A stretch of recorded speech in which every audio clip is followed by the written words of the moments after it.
नमस्कार दोस्तों, स्वागत है आप सबका हमारे YouTube channel Arvind sir math Guru में।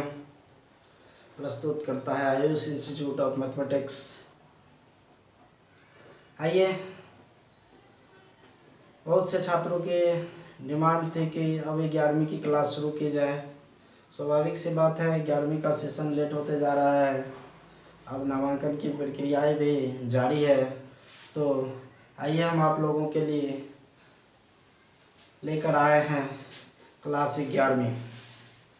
आइए अब आज से हम 11वीं की कक्षा प्रारंभ करते हैं। आप सब के लिए 11वीं का कक्षा आज से मैं प्रारंभ करता हूं। आप सब अधिक से अधिक हमारे अपने ग्रुप में शेयर कीजिए हमारे वीडियो को, और अधिक से अधिक बच्चों को हमारे YouTube चैनल से जोड़िए। सबको बोलिए हमारे चैनल को सब्सक्राइब करें। निश्चित रूप से मैं आपको 11वीं की कक्षा एवं 12वीं की कक्षा इस तरह से प्रस्तुत करूंगा, आपके सामने रखूंगा कि आपको लगेगा कि मैथ जो है दुनिया की सबसे इजी सब्जेक्ट है। Mathematics not a difficult subject, very very easy subject. Mathematics सबसे आसान सब्जेक्ट है, बस आप इंटरेस्ट लो, और निश्चित रूप से मैं आपको इंटरेस्ट दिलाऊंगा इस सब्जेक्ट में। आशा ही नहीं, उम्मीद भी करता हूं कि आप अच्छे से अच्छे परिणाम देंगे। निश्चित रूप से हमारे चैनल से जुड़े होंगे, और हमारे चैनल को अभी तक जिसने सब्सक्राइब नहीं किया वो जल्द ही हमारे चैनल को सब्सक्राइब करें और बेल आइकन को ज़रूर दबाएं, जिससे हमारा सारा अप टू डेट आपको मिलता रहेगा। समय आपका कोई भी क्लास छूटेगा नहीं। तो आइए आज हम कक्षा 11वीं का स्टार्ट करने जा रहे हैं। पहला चैप्टर हम ले रहे हैं। सबसे पहले हम शुरू कर रहे हैं कॉम्प्लेक्स नंबर। कॉम्प्लेक्स नंबर, सम्मिश्र संख्या, हिंदी होता है सम्मिश्र संख्या। मैं आप लोगों के लिए लेकर आया हूँ कॉम्प्लेक्स नंबर, सम्मिश्र संख्या। आप हमारे चैनल से जुड़े रहिए। निश्चित रूप से आपको लगेगा कि गणित सबसे आसान विषय है, क्योंकि हम आपके लिए प्रस्तुत करते हैं एक अद्भुत टीचिंग स्टाइल, एक यूनिक टीचिंग स्टाइल, एक आसान सा पढ़ाने का तरीका। तो निश्चित रूप से आपको बेहतर परिणाम मिलेगा। आइए हम पहला चैप्टर लेकर आए हैं सम्मिश्र संख्या। सम्मिश्र संख्या, देखिए दोस्तों, आप अभी तक पढ़े नंबर सिस्टम, ठीक है। हम लोग बात करें नंबर सिस्टम की, तो नंबर सिस्टम में आपने अभी तक जो कुछ पढ़ा है वो पढ़ा है रियल नंबर सिस्टम। क्या पढ़ा है? Real number system. आपने अभी तक क्या पढ़ा है? रियल नंबर सिस्टम, वास्तविक संख्या पद्धति। आपने अभी तक क्या पढ़ा? वास्तविक संख्या पद्धति। लेकिन जरा सोचिए, मैथमेटिशियन के पास एक समस्या आई, उसने भी पहले वास्तविक संख्या पद्धति को पढ़ा, उसके पास भी दूसरा पद्धति नहीं था, लेकिन आपने कभी गौर नहीं किया। जरा सोचिए, अगर आपको कहा जा रहा है कि 4 का वर्गमूल कितना होगा, तो आप तुरंत सा बता दे रहे हैं कि ये इसका आंसर क्या होगा? 2 होगा। लेकिन जरा आप ही बताइए, अगर मैं आपको पूछ दूं कि -4 का वर्गमूल क्या होगा, तो आपके पास समस्याएं का अंबार लग जाएगा। नहीं, आपका बत्ती गुल, कोई आंसर नहीं। कभी आप इसका आंसर दे पाएंगे? नहीं, लेकिन दे पाएंगे? हाँ, बिल्कुल दे पाएंगे। आइए आज हम इसी को पढ़ने जा रहे हैं। गणितज्ञ ने भी क्या किया, देखिए गणितज्ञों के पास क्या समस्याएं आई। जब वो हल कर रहे थे, उसे कभी कहीं आ रहा था x² = 4, तो वो इजीली मेथड में कह देता था x = √4 यानी ±2, ठीक है। लेकिन उनके पास और भी समस्याएं, कठिनाइयाँ क्या आई कि अगर उसे आ जाता था x² = -4, तो वो यहाँ अटक जाते थे, क्योंकि x का वैल्यू यहाँ से निकल पाता था। उनको √4 जो जिसके बारे में उसे अज्ञात था, वो अनभिज्ञ थे। तो गणितज्ञों ने क्या किया, गणित के आधे इक्वेशन को तो सॉल्व कर दिया, लेकिन आधा इक्वेशन उनसे सॉल्व नहीं हो पा रहा था। तो तो इन्हीं समस्याओं को सुलझाते सुलझाते जो है उन्होंने एक नए नंबर सिस्टम का खोज कर दिया। गणित में एक नया सा नंबर सिस्टम जोड़ दिया गया और वो नंबर सिस्टम था इमेजिनरी नंबर सिस्टम। क्या नंबर सिस्टम था? इमेजिनरी नंबर सिस्टम, काल्पनिक संख्या पद्धति। क्या था? काल्पनिक संख्या पद्धति। तो आइए देखते हैं, यानी कि नंबर सिस्टम जो है वो क्या हो गया? दो प्रकार के हो गए। नंबर सिस्टम कितने हो गए? यानी कि नंबर सिस्टम कितने हो गए? दो प्रकार के। नहीं, नंबर सिस्टम कितने प्रकार के हो गए? तो दो। एक हो गया रियल नंबर सिस्टम और दूसरा हो गया इमेजिनरी नंबर सिस्टम। कितने नंबर सिस्टम हो गए? दो प्रकार के, एक रियल नंबर सिस्टम और एक imaginary number system. Class 10th तक जो आप अध्ययन करते हैं वो होता है रियल नंबर सिस्टम का। अब आप आज से अध्ययन करेंगे इमेजिनरी नंबर सिस्टम का। ठीक है, तो देखिए इमेजिनरी नंबर सिस्टम क्या होता है, इनके बारे में हम लोग अब जाने। ठीक है, अब हम लोग किसके बारे में जाने? इमेजिनरी नंबर सिस्टम का। ठीक है ना, तो देखिए इमेजिनरी नंबर सिस्टम क्या होता है कि देखिए जब ऋणात्मक संख्या का वर्गमूल निकालने का सवाल आया तो सबसे फर्स्ट मैथमेटिशियन यूलर्स, कौन? सबसे फर्स्ट मैथमेटिशियन यूलर्स, इन्होंने क्या किया? जैसे हम कहते हैं √-4, तो इसका वर्गमूल निकालने के लिए उन्होंने क्या किया? तो देखिए 4 को रहने दिया और इस 4 के साथ -1 को √-1 के मल्टीप्लाई कर दिया। नहीं, तो इसको क्या कर दिया? यानी कि आप ऐसे इसको कह सकते हैं कि इसको जो लिखा गया 4 × -1 में, यानी कि 4 ×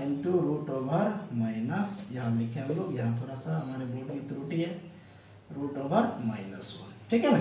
अब हर कोई भी देखिए -16 लेते हैं तो यहाँ भी यही समस्या आएंगी, इसको हम लोग 16 × √-1 लिख सकते हैं।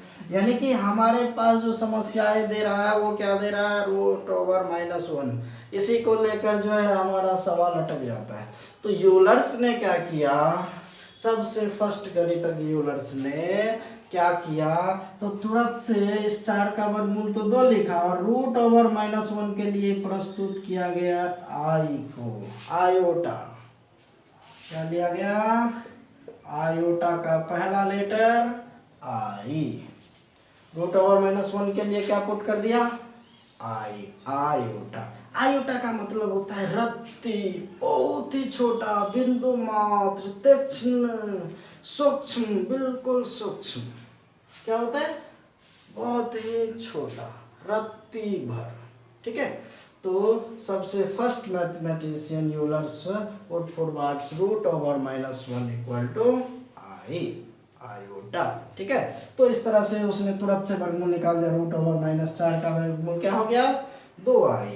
फिर देखिए √-16, तो इसके लिए आई अगर प्रस्तुत कर दे तो 16 का वर्गमूल 4 आया, √-1 के लाए। तो इस तरह से √-16 का वर्गमूल क्या हो गया? 4i। तुरंत से यूलर्स ने बता दिया। ठीक है, तो इमेजिनरी नंबर सिस्टम में निश्चित रूप से जो हम लोग के हैं महत्वपूर्ण योगदान पहले किसने दिया? तो यूलर्स ने। किसने दिया? यूलर्स ने। ठीक है, तो आइए हम लोग इमेजिनरी नंबर सिस्टम के बारे में अब जाने। ठीक है, तो वास्तविक संख्या के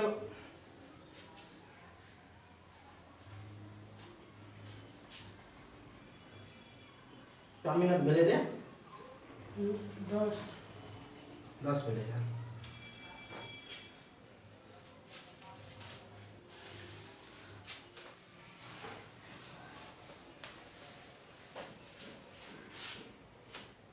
तो देखिए दोस्तों, अब हम लोग क्या जाने?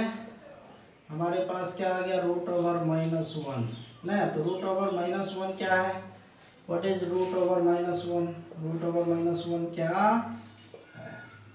ये क्वेश्चन आ गया। नहीं, तो सर्वप्रथम गणितज्ञ कौन था? सर्वप्रथम गणितज्ञ यूलर्स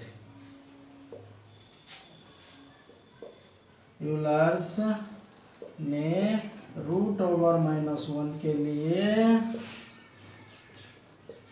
आई, ये कौन सा है, आयोटा का प्रयोग किया। क्या किया? प्रयोग किया। ठीक है। अब देखिए √(-1) के लिए आई का प्रयोग किया गया और इससे जो है ऋणात्मक संख्या का वर्गमूल निकल गया। ठीक है। तब फिर उसके मन में क्वेश्चन आया कि चलिए √(-1) के लिए आई का तो प्रयोग हमने कर दिया, लेकिन ये √(-1) अर्थात आई आयोटा क्या है, कितना बड़ा है, इसके बारे में जाने। तो उसने क्या किया, आई की तुलना किया, आयोटा का तुलना किया गया किसके साथ? 0 के साथ। ठीक है। तो देखिए जब तुलना किया जाता है तो वहाँ 3 रिजल्ट सामने आता है। ठीक है। जब तुलना किया जाता है तो कितने रिजल्ट सामने आता है? 3 रिजल्ट। आयोटा का जब तुलना किया गया किसके साथ किया गया? 0 के साथ। तो 0 के साथ जब आयोटा का तुलना किया गया तो निश्चित रूप से 3 संभावित परिणाम की आशाएं की होगी उन्होंने भी, हम लोग भी आशा करते हैं, एक्सपेक्ट करते हैं कि निश्चित रूप से 3 में से कोई एक परिणाम आएगा ही। पहला परिणाम होता है या तो बड़ा होगा, दूसरा परिणाम बड़ा नहीं है तो बराबर हो सकता है, तीसरा या अंतिम है कि अगर बड़ा भी नहीं है बराबर भी नहीं है तो छोटा होगा। ठीक है। तो यूलर्स ने भी आई की तुलना जो है 0 के साथ किया गया और 0 के साथ जब आयोटा का तुलना किया गया तो उन्होंने पाया कि आयोटा 0 से बड़ा नहीं है, आयोटा 0 से बड़ा नहीं है। अब तो सवाल उठता है कि जब बड़ा नहीं है तो 2 बचे, छोटा या बराबर। तो अब उम्मीद उसने किया कि हो सकता है बराबर हो, लेकिन जब उसने 0 के साथ तुलना किया तो बड़ा तो नहीं था, बराबर भी नहीं था। 2 ऑप्शन कैंसिल, 3 ही ऑप्शन होते हैं दोस्तों, 2 ऑप्शन कैंसिल, बड़ा भी कैंसिल, बराबर भी। अब आपके मन में आ रहा होगा कि तब तो तीसरा आंसर बिल्कुल सही है, क्या होगा? छोटा। लेकिन यूलर्स ने पाया कि ये 0 से छोटा भी नहीं है, आयोटा 0 से छोटा भी नहीं है, अर्थात आयोटा ना तो 0 से बड़ा है, ना 0 के बराबर और ना ही 0 से छोटा है। अब तो उसके समझ से बाहर फिर हो गया। अब ये क्या हो गया? ये ना बड़ा है ना छोटा है ना बराबर है, तो क्या होगा? तो उसने कहा चलो भाई अब इसका मतलब भी तो हो गया तीक्ष्ण छोटा सा बिंदु मात्र नहीं। तो उन्होंने कहा चलो ये क्या है? कल्पना है। ये क्या है? कल्पना। कल्पना अर्थात इमेजिनेशन। कल्पना का मतलब क्या हो गया? इमेजिनेशन। और इमेजिनेशन से बन गया काल्पनिक, कल्पना से काल्पनिक, इमेजिनेशन से इमेजिनरी। तो निश्चित रूप से आयोटा को क्या लगा, क्या कहा गया? इमेजिनरी। इसका मतलब हो गया कि ये आयोटा जिस संख्या के साथ लग गया वो संख्या कौन सा हो गया? इमेजिनरी संख्या, काल्पनिक संख्या, क्योंकि आयोटा काल्पनिक है। तो तुरंत से हम लोग कह सकते हैं एक नया शब्द आ गया, काल्पनिक संख्या, इमेजिनरी नंबर। इमेजिनरी नंबर नहीं, काल्पनिक संख्या, इमेजिनरी नंबर। तो काल्पनिक संख्या क्या हो गया? इमेजिनरी नंबर हम लोग किसको कहेंगे? तो ऋणात्मक संख्या के वर्गमूल को काल्पनिक संख्या कहेंगे, क्योंकि जब ऋणात्मक संख्या के वर्गमूल में ही आई आएगा, अर्थात जिस किसी भी संख्या के साथ आई लगा हुआ होगा वो क्या होगा? Imaginary number. तो जल्दी से आप लोग नोट करेंगे काल्पनिक संख्या, इमेजिनरी नंबर लिख के डैश देंगे और लिखेंगे।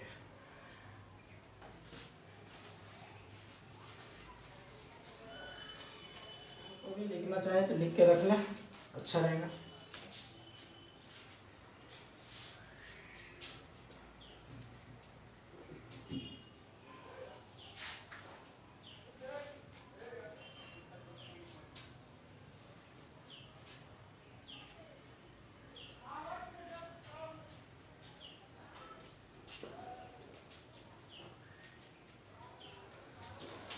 लिख लिए, काल्पनिक संख्या इमेजिनरी नंबर लिख के डैश देंगे, लिखेंगे ऋणात्मक संख्या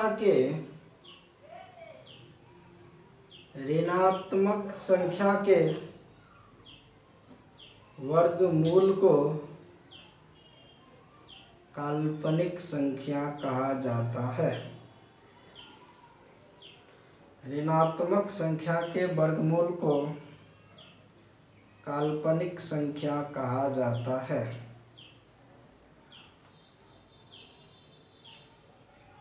अर्थात देके इसी का दूसरा परिभाषा लिखेंगे। अर्थात देखे वैसी संख्या जिसके साथ आई लगा होता है, आई ब्रैकेट में डाल देंगे आयोटा, आई ब्रैकेट में आयोटा मतलब तुच्छ। वैसी संख्या जिसके साथ आई लगा होता है उसे काल्पनिक संख्या कहा जाता है। वैसी संख्या जिसके साथ आई लगा होता है उसे काल्पनिक संख्या कहा जाता है।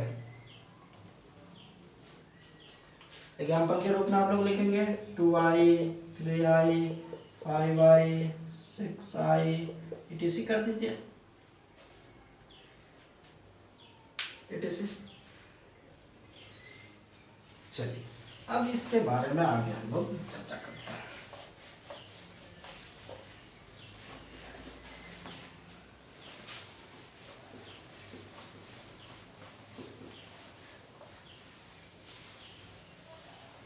देखिए अभी अभी हमने बताया कि यूलर्स ने √(-1) के लिए किसका प्रयोग किया। अब इससे हम कुछ रिजल्ट प्राप्त करते हैं। यहाँ देखिए दोनों तरफ वर्ग करते हैं, दोनों तरफ वर्ग कर दें, वर्ग करने पर स्क्वायरिंग बोथ साइड्स।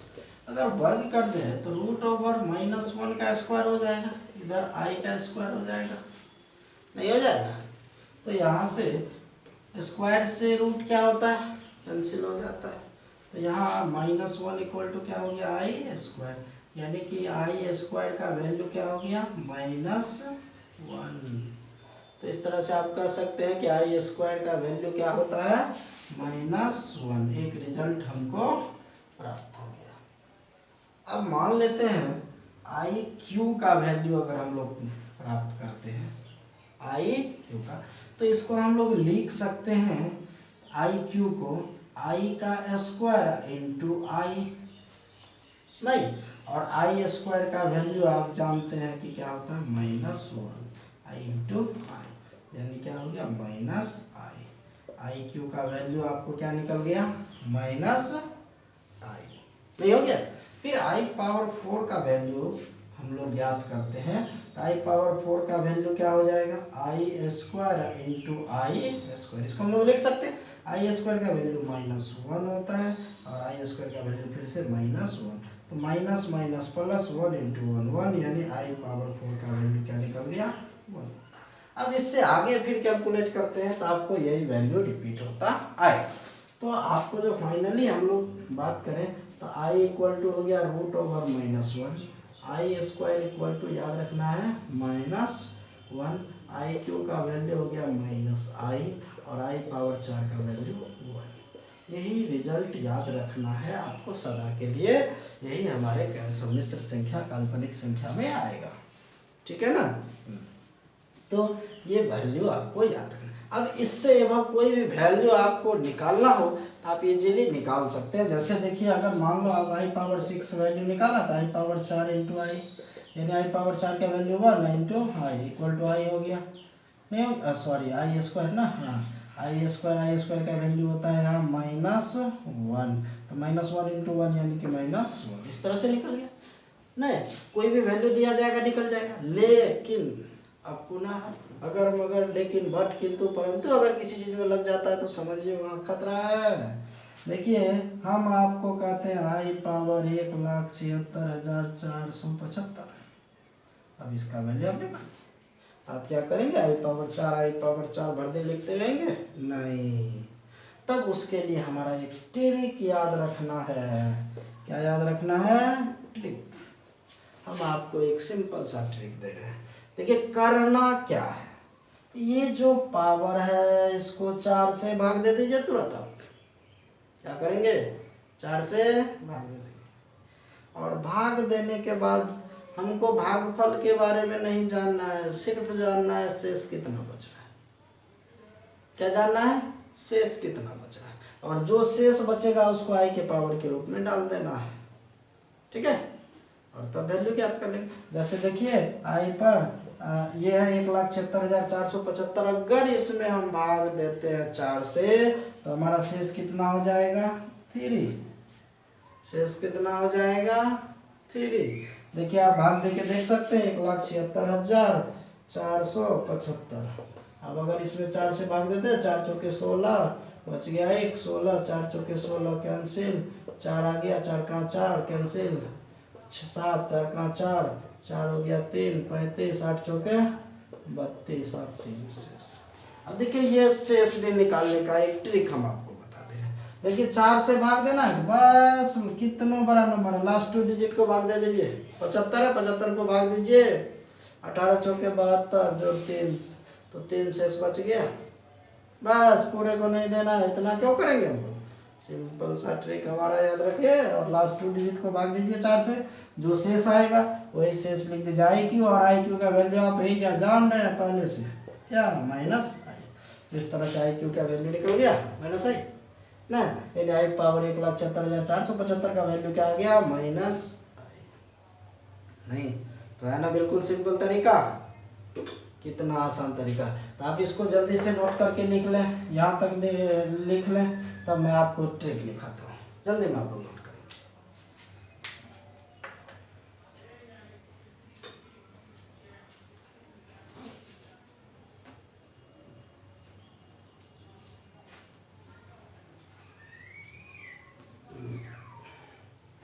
जल्दी जल्दी आप लोग नोट करें।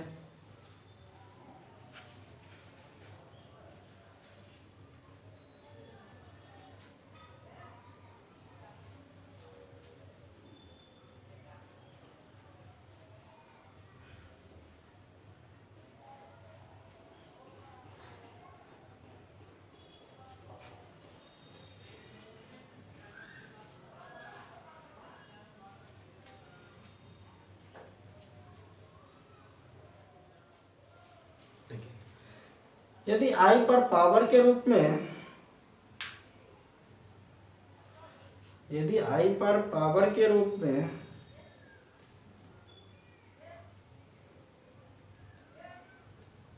यदि आई पर पावर के रूप में 4 से बड़ी संख्या हो, 4 से बड़ी संख्या हो तो पावर में 4 से भाग दे दिया जाता है। यदि आई पर पावर के रूप में 4 से बड़ी संख्या हो तो पावर में 4 से भाग दे दिया जाता है। शेषफल को आई के पावर के रूप में ज्यों का त्यों लिख दिया जाता है। शेषफल को आई के पावर के रूप में ज्यों का त्यों लिख दिया जाता है और तब मान ज्ञात कर लिया जाता है।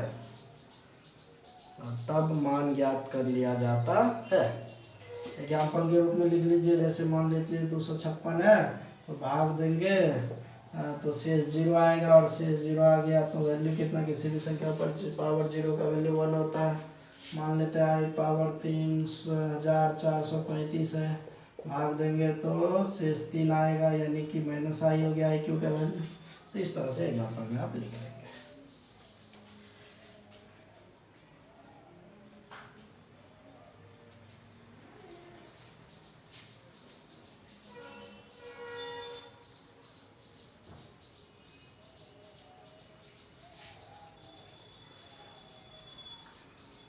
ये हम लोगों ने बात की काल्पनिक संख्या की, ठीक है।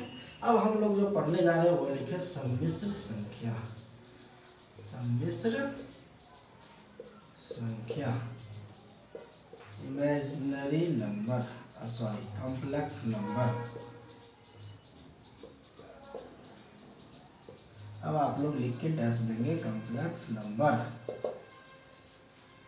क्या लिख के डैश देंगे? कॉम्प्लेक्स नंबर, सम्मिश्र संख्या।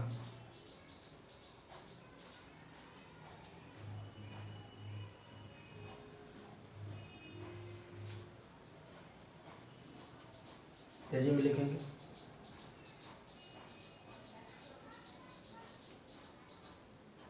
लिखिए, देखिए वास्तविक संख्या, वास्तविक संख्या तथा काल्पनिक संख्या, वास्तविक संख्या तथा काल्पनिक संख्या के योगफल को, वास्तविक संख्या तथा काल्पनिक संख्या के योगफल को सम्मिश्र संख्या कहा जाता है। सम्मिश्र संख्या कहा जाता है। अर्थात देखिए, इसी का दूसरा परिभाषा लिखिए। देखिए वैसी संख्या, वैसी संख्या जो a प्लस आई बी, a प्लस आई बी के रूप का हो, वैसी संख्या जो a प्लस आई बी के रूप का हो उसे सम्मिश्र संख्या कहा जाता है। उसे सम्मिश्र संख्या कहा जाता है।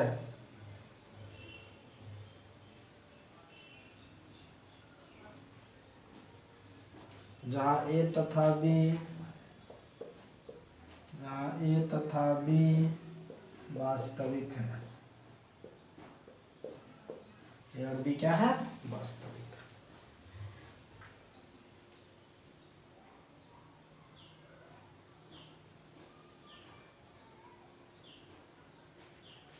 एग्जाम्पल के रूप में आप लोग लिखेंगे 2 + 3i, 5 - 7i, -6 + 2i, etc। Example लिखेंगे।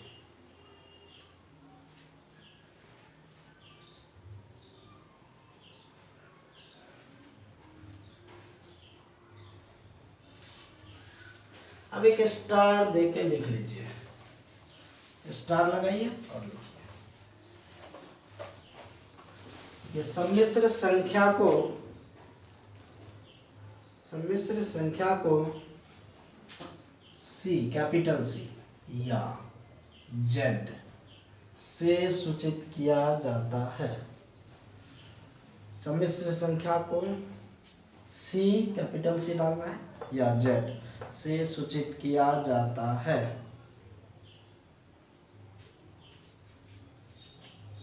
देखिए यदि एक से अधिक सम्मिश्र संख्या है, एक से अधिक सम्मिश्र संख्या है तो उसको हम लोग Z1 Z2 से सूचित करेंगे। तो इसी तरह स्टार लगा के आप लिख सकते हैं कि यदि एक से अधिक सम्मिश्र संख्या हो, यदि एक से अधिक सम्मिश्र संख्या हो तो उसे Z1 Z2 Z3 से सूचित किया जाता है, से सूचित किया जाता है। यानी जैसा कि हम लोग कह सकते हैं एग्जाम्पल के रूप में Z1 बराबर 3 - 5i, Z2 बराबर 4 + 2i, Z3 बराबर 7 - 7 - 2i, etc। इस तरह से Z1 Z2 से हम लोग सम्मिश्र संख्या को सूचित करते हैं।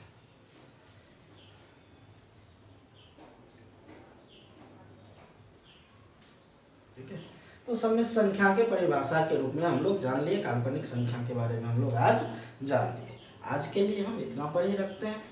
आगे हमारा अगला एपिसोड कल प्रकाशित होगा। कल आप हमारे वीडियो के साथ जुड़े रहे, हमारे चैनल के साथ जुड़े रहे। कल पुनः आपको हम हाजिर होंगे इससे आगे क्या क्लास लेकर के। धन्यवाद। जिसने हमारा चैनल अभी तक सब्सक्राइब नहीं किया हो, हमारा चैनल जरूर सब्सक्राइब करें और बेल आइकन को जरूर दबाएं, जिससे हमारा नोटिफिकेशन आपको हमेशा मिलते रहेगा।